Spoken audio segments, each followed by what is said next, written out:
Assalamualaikum warahmatullahi wabarakatuh. Selamat pagi. Salam sejahtera untuk kita semua. Kami dari kelompok 4 akan mempresentasikan tentang tugas besar kami di bangunan sehat.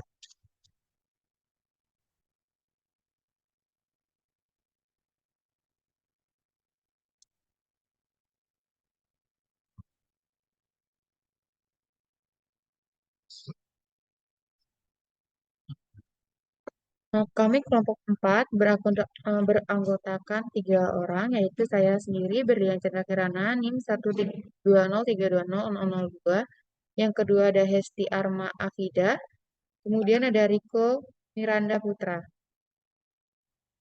Daftar isinya adalah yang satu introduce, yang kedua adalah arsitektur, ketiga sistem bangunan, dan keempat adalah penutup.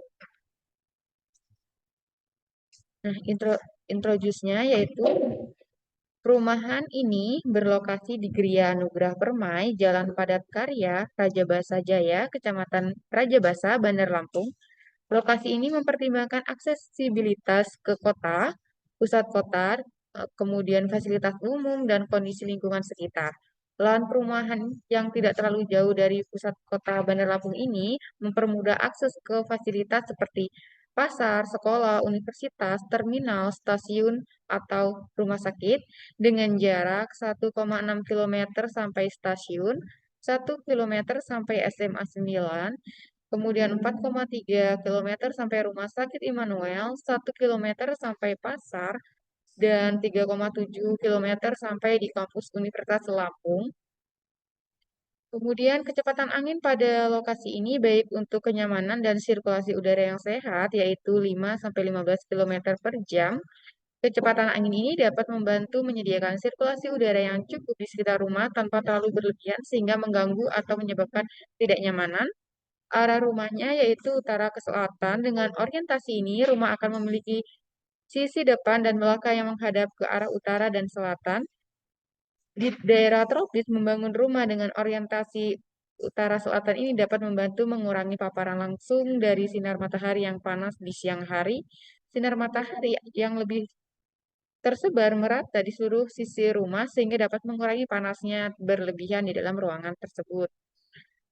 Kemudian, deskripsi dari bangunannya itu rumah ini berukuran 9 kali 11 meter dengan memiliki 2 kamar tidur, ruang kerja, ruang tamu, ruang keluarga, dapur, kamar mandi, ruang garasi, 2 taman di depan dan di belakang. Kemudian ada ruang laundry. Nah, ruang tamu ini berukuran dengan panjang 3 meter, lebar 3 meter, dan tinggi 2,6 meter, bertujuan untuk menciptakan suasana yang terbuka, nyaman, dan memberikan kesan lapang pada ruangan. Kemudian ruang keluarga ini memiliki ukuran 3 meter, lebar 4 meter, dan tinggi 2,6 meter, bertujuan untuk memberikan ruang yang nyaman bagi anggota keluarga untuk berkumpul dan beraktivitas sehari-harinya.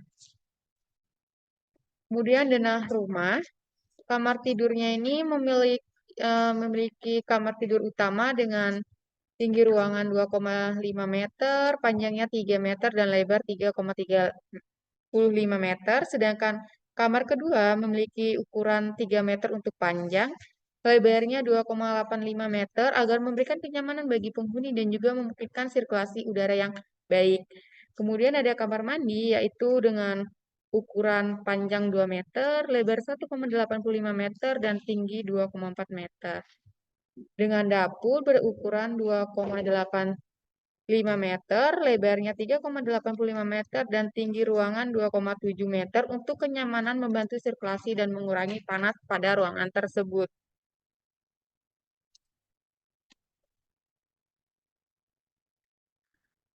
Berikutnya adalah desain rumah. Untuk di sini terdapat 3 tampak dari desain rumah yang kami buat. Uh, yang pertama yaitu tampak depan, tampak samping, dan tampak belakang. Untuk di bab 2 ini sendiri, uh, untuk untuk di denah ruangannya terdapat 10 bagian, yaitu untuk bagian yang pertama adalah ruang tamu, kedua garasi, 3 ruang kerja, 4 dapur, 5 taman belakang, 6 ruang tengah, 7 laundry, 8 kamar anak, 9 toilet, dan yang ke-10 adalah kamar utama. Untuk rumah yang kami buat pada desain ini didominasi untuk rumahnya itu yaitu warna putih. Nah, warna putih ini dalam pikiran warna putih seringkali dikaitkan dengan kesucian, ketenangan, dan kejernihan. Penggunaan dalam interior rumah dapat memberikan kesan ruang yang lebih luas, bersih, dan terang. Nah, untuk emosi sendiri, putih dapat menimbulkan perasaan kedamaian, ketenangan, dan kejelasan. Hal ini bisa membantu mengurangi stres dan memberikan kesan yang menenangkan. Memberikan efek relaksasi pada pikiran, membantu menyegarkan, dan memberikan perasaan harmoni di lingkungan rumah. Untuk warna pada desain bangunan ini, untuk bagian dalam kami menggunakan warna abu-abu, di mana warna abu-abu ini diartikan cenderung memberikan kestabilan, netral, dan serbaguna. Penggunaannya dapat menyoroti elemen desain lainnya. Nah, warna abu-abu ini bisa memunculkan perasaan keseimbangan dan kestabilan emosional. Di satu sisi, biasa membantu mengurangi kecemasan dengan kesan yang tenang dan stabil. Warna abu-abu ini juga bisa membantu menciptakan suasana yang santai dan dapat memberikan dukungan psikologis dengan memberikan kestabilan pada suasana rumah.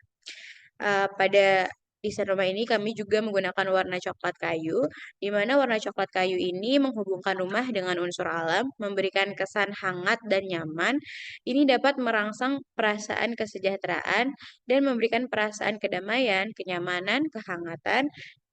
Adapun warna coklat kayu ini seringkali dikaitkan dengan suasana yang lebih alami dan dekat dengan alam, dan menciptakan suasana yang tenang, santai, memberikan rasa aman dan kenyamanan bagi pemilik rumah.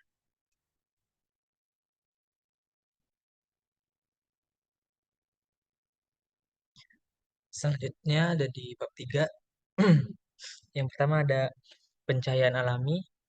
Di setiap ruangan dirancang dengan teliti untuk memaksimalkan pencahayaan alami. Ruang tamu dan ruang tengah dilengkapi dengan jendela besar yang memungkinkan cahaya matahari masuk dengan baik dan menciptakan atmosfer yang terang dan menyenangkan. Kamar tidur ditempatkan sedemikian rupa sehingga mendapatkan cahaya alami yang cukup melalui jendela yang strategis, dan ruang kerja juga didesain dengan jendela yang memungkinkan sinar matahari masuk untuk menciptakan lingkungan kerja yang nyaman dan terang. Selanjutnya ada dapur yang memiliki jendela di area utamanya, memberikan cahaya alami saat memasak dan bekerja di dapur. Untuk kamar mandinya sendiri dirancang dengan jendela yang memberikan ventilasi dan cahaya yang baik.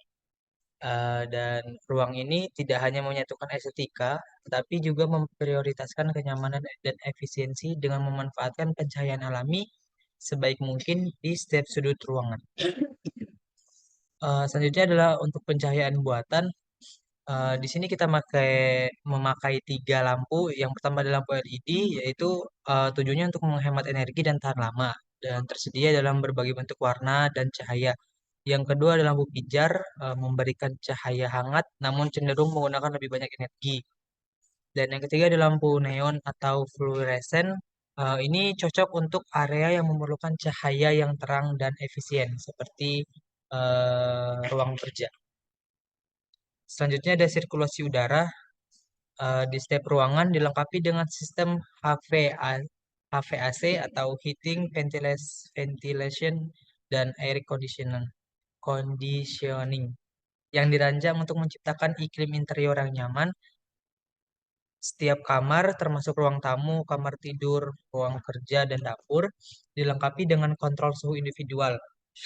Ini memungkinkan penghuni untuk mengatur suhu sesuai preferensi masing-masing. Dan ada jendela yang besar juga, mempertimbangkan ventilasi alami. Namun sistem ventilasi secara terpusat bekerja untuk menyediakan sirkulasi udara yang baik di seluruh rumah. Dengan demikian, setiap ruangan mendapatkan suplai udara segar dan kualitas udara yang optimal. Sistem pemanas dan pendinginan diintegrasikan untuk menjaga suhu interior pada tingkat kenyamanan sepanjang tahun. Selain itu, desain rumah mempertimbangkan efisiensi energi agar sistem HVAC dapat beroperasi secara efektif dengan dampak lingkungan yang minimal. Selanjutnya ada thermal bangunan. Dengan kontrol suhu individual, sistem ventilasi terpusat dan jendela besar untuk ventilasi alami, kondisi termal bangunan dapat dijaga dengan optimal. Sirkulasi udara yang baik memastikan setiap ruangan mendapatkan suplai udara segar, sementara integrasi sistem pemanas dan pendinginan menjaga suhu interior sesuai preferensi penghuni sepanjang tahun. Desain efisiensi energi turut mendukung operasi HVAC dengan efektif dengan dampak lingkungan yang minimal, menciptakan iklim interior yang nyaman dan berkelanjutan. Selanjutnya yaitu kesimpulan, sirkulasi udara dan pencahayaan alami. Desain rumah sehat memperlihatkan sirkulasi udara yang baik serta memaksimalkan penggunaan cahaya alami. Yang kedua ada ergonomi dan fungsionalitas. Desain yang memperhatikan ergonomi ruang akan menciptakan lingkungan yang nyaman bagi penghuni. Tata letak ruang yang fungsional dan sesuai dengan kebutuhan penghuni akan membantu meminimalisir tekanan atau stres yang disebabkan oleh lingkungan yang tidak efisien. Yang selanjutnya ada aksesibilitas dan keamanan. Rumah sehat harus dirancang dengan memperhatikan aksesibilitas bagi semua penghuni, termasuk yang memiliki kebutuhan khusus. Selain itu, keamanan rumah, mulai dari struktur bangunan hingga perlindungan terhadap penghuni juga harus menjadi prioritas. Sementara itu, untuk pemilihan material bangunan yang berkualitas, aman bagi kesehatan, serta ramah lingkungan sangat penting. Dan untuk pertimbangan aspek psikologis, desain rumah yang sehat juga memperhatikan aspek psikologis penghuni, seperti penggunaan warna-warna yang mendukung kesejahteraan emosional, ruang terbuka hijau, serta penataan interior yang mendukung relaksasi dan kenyamanan. Sekian dari presentasi kelompok kami, kurang lebihnya kami mohon maaf, dan kami akhiri. Wassalamualaikum warahmatullahi wabarakatuh. Selamat pagi.